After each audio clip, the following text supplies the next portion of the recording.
may mga tao talagang akala nila yung lahat ng time natin para lang sa kanila, pero hindi ganun. Kasi sometimes, kailangan natin ng time sa sarili natin para makontrol natin kung ano yung mga gagawin natin, mga bagay, para sa kinabukasan din naman natin yun. Hindi porket mahal mo siya, ganun. Pero hindi naman minamasama ko kasi nga, kung mahal mo, parang pagbigyan mo rin na sumaya naman. Pero hindi naman sa ganun. Kasi may tao minsan na parang na umano ka lang sa ibang bagay, tumuon ka lang sa ibang bagay, ganun. Nang sandali lang. Nasanay kasi sila nung sa kanila binibigay lagi yung time mo.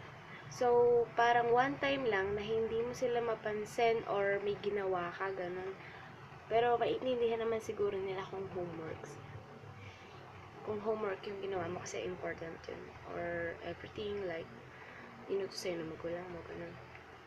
Pero, hindi naman sa, para magkaroon ka ng ibang gawain, hindi ganun. Kasi, kaya akala nila na parang nawala yung attention mo sa kanila, ganun. Kasi nasanay sila nang binibigay mo lagi yung time mo sa kanila. Kaya, one time na hindi mo maibigay or may gagawin ka, yun nga, nagtatampo sila, ganun. Pero, intindihin na lang natin sila kasi nga, syempre, mahal naman natin sila. Ganun. Kaya kailangan na intindihin. Magtatampo, ganun. Madalas kasi maraming taong ganun. Nagagalit, magtatampo, pero minsan yung iba nagagalit yung isa, galit na rin isa, ganun.